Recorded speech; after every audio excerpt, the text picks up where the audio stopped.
Students, welcome to my channel more education junction. मैं हूं अंजुश्री मिश्रा। आज मैं आप लोगों के लिए कक्षा 9th का कृतिका पाठ 2 मेरे संग की औरतें लेकर आई हूं, जो आपको एग्ज़ाम की दृष्टि से इम्पॉर्टेंट है। तो यह एक संस्मरणात्मक गद्य है, ठीक है। और इसकी जो लेखिका है मृदुला गर्ग।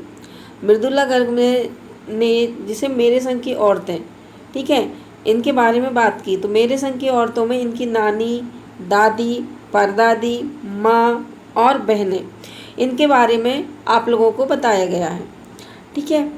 तो जो मृदुला गर्ग एक संस्मरण गद्य है, ठीक है। तो इसमें मेरे संग की औरतें जो कवित्री हैं मृदुला गर्ग द्वारा रचित एक नए प्रकार की शैली में लिखा हुआ संस्मरणात्मक गद्य है। परंपरागत तरीके से जीते हुए भी लीक से हटकर कैसे जिया जा सकता है ना। तो परंपरागत तरीके से जीते हुए भी लीक से हटकर कैसे जिया जा सकता है, मतलब खुद के लिए कैसे जिया जा सकता है अपनी परंपराओं के साथ में रहते हुए। यह पाठ ऐसी औरतों पर केंद्रित है। इस पाठ के माध्यम से लेखिका ने अपने संबंधियों के जीवन और उनके कार्यशैली का वर्णन करते हुए जीवन की विभिन्न घटनाओं तथा ऊहापोह की जनमान सामान्य के अनुभव क्षेत्र की वस्तु बनाकर प्रस्तुत किया है। नारी जीवन के इर्द गिर्द चक्रों को काटती हुई इस पाठ की संवेदना आज भी नारी की प्रगति का रूप प्रस्तुत करती है, ठीक है। तो यह नारी के बारे में कहा गया, नारी की स्वतंत्रता के बारे में कहा गया है।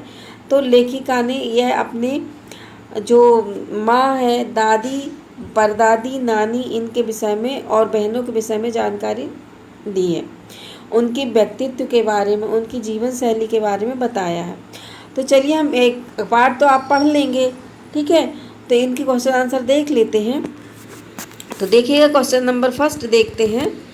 तो क्वेश्चन नंबर जो फर्स्ट है उसमें कहा गया है कि लेखिका जो है ने अपनी नानी को कभी देखा नहीं।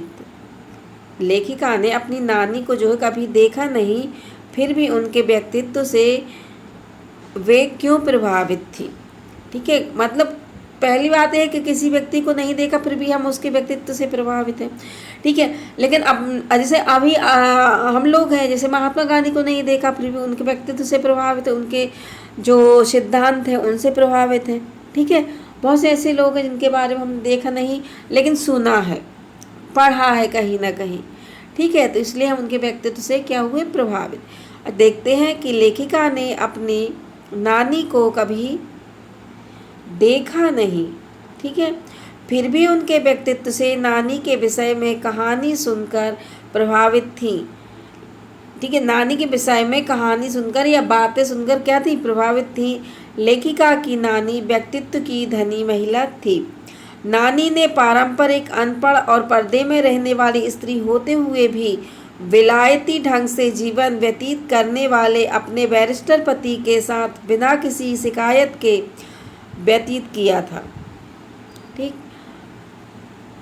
मृत्यु से पूर्व भी उन्होंने अपने पति के मित्र प्यारेलाल शर्मा, जो स्वतंत्रता सेनानी थे, से वचन लिया था कि वे अपनी पुत्री का विवाह किसी स्वतंत्रता सेनानी से ही करवाएं, ठीक। तो यह इसका क्या है, आंसर है। अब देखिए क्वेश्चन नंबर सेकंड का आंसर देखते हैं कि लेखिका की नानी की आज़ादी के आंदोलन में किस प्रकार की भागीदारी रही। तो लेखिका की जो नानी थी उन्होंने आज़ादी के आंदोलन में किस प्रकार की भागीदारी रखी। तो देखो, चूँकि लेखिका की जो नानी थी वो अनपढ़ थी, है ना, अनपढ़ महिला थी और पर्दा रखती थी, ठीक है। तो इस प्रकार उनके जो व्यक्तित्व था, लेकिन फिर भी उन्होंने अपने आज़ादी के आंदोलन में उनकी महत्वपूर्ण भूमिका रही, ठीक। तो आंसर देखते हैं, लेखिका की नानी की आज़ादी के आंदोलन में महत्वपूर्ण भूमिका रही। लेखिका की नानी जब यह लगा कि मेरे अंतिम दिन आ गए हैं तब उन्होंने अपने पति के मित्र स्वतंत्रता सेनानी पंडित प्यारे लाल शर्मा को घर बुलवाया और वचन लिया कि वे उनकी बेटी का विवाह किसी स्वतंत्रता सेनानी से ही कराएंगे। वे अपने पति के अनुसार अपनी बेटी की शादी किसी साहब के फरमानबरदार अबरदार आज्ञाकारी के साथ नहीं कराना चाहती थी। अंततः लेखिका की मां की शादी ऐसे वक्त से हुई जिसे ICS की परीक्षा में स्वतंत्रता आंदोलन में भाग लेने के कारण बैठने से रोक दिया गया था। यह इसका आंसर हुआ। अब देख क्वेश्चन नंबर 3। लेखिका की मां परंपरा का निर्वहन करते हुए, है ना, परंपरा का निर्वहन करते हुए मतलब जो परंपरा में चला आ रहा है वह कार्य करते हुए, ठीक है, परंपरा का निर्वहन करते हुए लेखिका की मां भी कि सबके दिलों पर राज करती थी। इस कथन के आलोक में तो जो लेखिका की मां थी वह परंपरा का निर्वहन नहीं करती थी।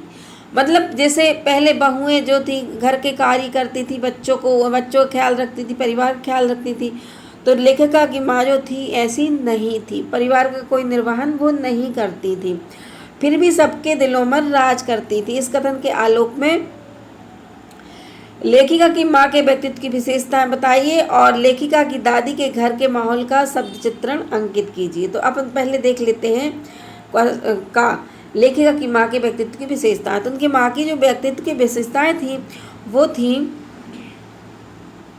लेखिका की माँ जो सुंदर, सुशील, ईमानदार, निष्पक्ष तथा दयालु हृदय की महिला थी। सुंदर भी थी, सुशील थी और ईमानदार, ठीक है, ईमानदार, निष्पक्ष और दयालु हृदय की महिला थी। वे एकेरे शरीर तथा खद्दर धारण करने वाली थी। तो आपने पढ़ा होगा कि वो दुबली थी और जो खादी की जो है वो साड़ी पहनती थी, ठीक है। और क्या हुआ था, एक बार तो उन्होंने क्या पूरी रात भर पहनते हुए ट्राई करती थी, देखती थी, उनसे बनती नहीं थी पहनते, तो वे रात में पहन के देखा करती थी, ठीक है, कि भाई दिन में हमें शर्मिंदगी महसूस ना हो। इस प्रकार तीसरा नंबर देखें, साहित्य चर्चा, संगीत और अध्ययन प्रिय महिला थी, ठीक है। तो वो अपने फ्री समय में क्या करती थी, साहित्य पे चर्चा करती थी, संगीत थी और अध्ययन प्रिय महिला थी। सत्य एवं मितभाषी मतलब कम बोलने वाली थी, ठीक है, कम बात करती थी और सत्यभाषी थी। पुत्रियों को प्रेम करने वाली सरल हृदय की थी, तो पुत्रियों को प्रेम भी करती थी और सरल हृदय की थी। अब देखते हैं कि लेखिका की दादी के घर का माहौल गांधीवादी था। तो लेखिका जो है उनकी दादी के घर का माहौल गांधीवादी था। उनके घर में स्वदेशी खादी के वस्त्र पहने जाते थे। लेखिका की माँ को भी घर में महत्वपूर्ण सम्मान प्राप्त था। घर में सभी स्वतंत्र थे तथा लीक से हटकर चलने वाले थे। लोग तो भगवान से पुत्र के लिए मन्नत मांगते थे, परंतु दादी पुत्री पाने की मन्नतें मांगती थी, ठीक है। तो ये उनकी दादी का व्यक्तित्व था। क्वेश्चन नंबर 4 देखते हैं। आप अपनी कल्पना से लिखिए कि परदादी ने पतोहू के लिए पहले बच्चे के रूप में लड़की पैदा होने की मन्नत क्यों मानी। तो परदादी ने पतोहू के लिए पहले बच्चे के रूप में लड़की पैदा होने की मन्नत इसलिए मांगी थी क्योंकि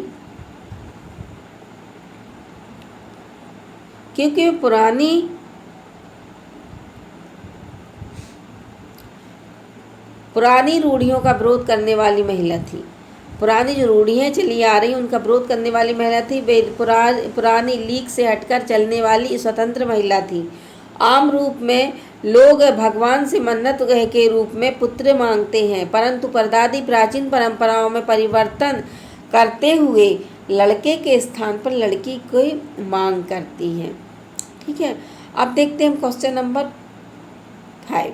क्वेश्चन नंबर 5 में दिया गया है कि डराने धमकाने, उपदेश देने या दबाव डालने की जगह सहजता से किसी को भी सही राह पर लाया जा सकता है। पाठ के आधार पर तर्क सहित उत्तर दीजिए। तो मतलब किसी को डराने धमकाने या उपदेश देने या दबाव डालने की जगह पर हम उनको क्या कर सकते हैं, सहजता से किसी को भी सही राह पर लाया जा सकता है। पाठ के आधार पर तर्क सहित उत्तर दें। क्वेश्चन आंसर देखते हैं। डराने धमकाने मतलब किसी को डराने से या धमकाने से, डांटने से, उपदेश देने से या दबाव डालने की जगह सहजता से किसी को भी सही राह पर निश्चित रूप से लाया जा सकता है। एक रात लेखिका की माँ ने घर में चोरी करने आए चोर को बहू समझकर पानी मांगा, परंतु चोर सहम रहा था। अंत में चोर ने माँ जी को सच सच बतलाया दिया। तब माँ जी ने उसे प्यार से समझाकर कहा, कहीं इसका सही मार्गदर्शन कर सत्य की राह पर लाकर खड़ा कर दिया।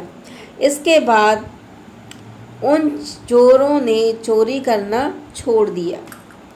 ठीक है, तो आपने पढ़ा होगा कि एक चोर जो था दादी के घर आया, दादी ने क्या मांगा तो उससे पानी मांगा।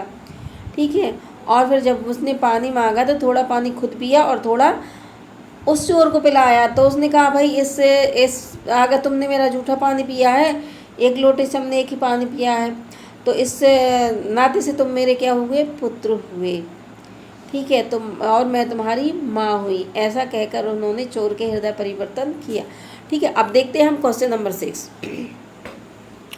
शिक्षा बच्चों का जन्मसिद्ध अधिकार है, इस दिशा में लेखिका के प्रयासों का उल्लेख कीजिए।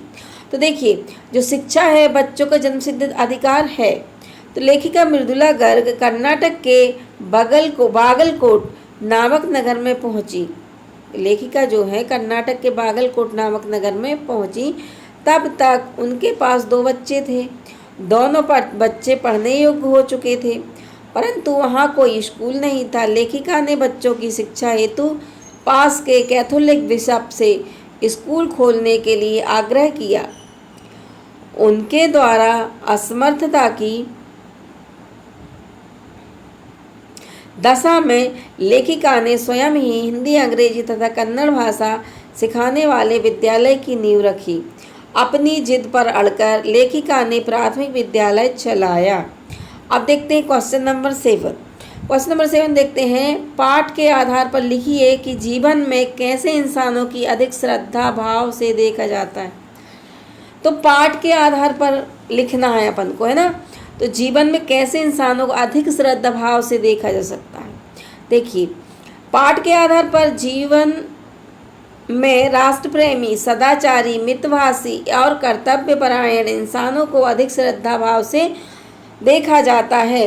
लोग अपनी जीवन में पाप, अत्याचार, लूटपाट, चोरी, बलात्कार आदि कार्य करते हैं। उन लोगों को समाज हे दृष्टि से देखता है। इसके विपरीत अच्छे कर्म करने वाले को श्रद्धा भाव से देखता है। तो ये हो गया हमारा 7 क्वेश्चन। चलिए अब देखते हैं 8 क्वेश्चन, लास्ट। सच अकेलेपन का मजा ही कुछ और है। इस कथन के आधार पर लेखिका की बहन एवं लेखिका के व्यक्तित्व के बारे में विचार व्यक्त कीजिए। तो कहा गया है कि भाई अकेलापन कैसा है, मज़ेदार है ना। तो पाठ के आधार पर पता चलता है कि लेखिका एवं उसकी बहनें स्वतंत्रता प्रिय, धुन की पक्की तथा जिद्दी स्वभाव की वाली है, जो अपने मन में ठान लेती हैं उसे पूरा करके ही चैन लेती हैं। लेखिका की बहन रेणु स्कूल की बस न आने पर बरसात होने पर भी अकेली ही 2 मील पैदल चलकर स्कूल पहुंची तथा इतना ही लौटकर आई। क्योंकि जब जाओगे तो लौटना भी पड़ेगा, है ना। तो इतना ही वो लौटकर आई। सबके पूछने पर रेणु ने कहा कि जगह जगह पर पानी से लब लब पड़ते सुनसान शहर में निचाट अकेले अपनी धुन में मंजिल की तरफ चलते चले जाना का सच अकेलापन का मज़ा ही कुछ और है। तो ये थे बच्चों हमारे पाठ के क्वेश्चन आंसर। यदि आप लोगों को मेरा पाठ पढ़ाना अच्छा लगा तो मेरे चैनल को सब्सक्राइब कीजिए और बेल आइकन प्रेस कीजिए और अपने दोस्तों को भी लिंक सेंड कीजिए ताकि वो भी इससे पढ़ सकें। और यदि आप लोग कोई परेशानी हो पढ़ने में तो आप लोग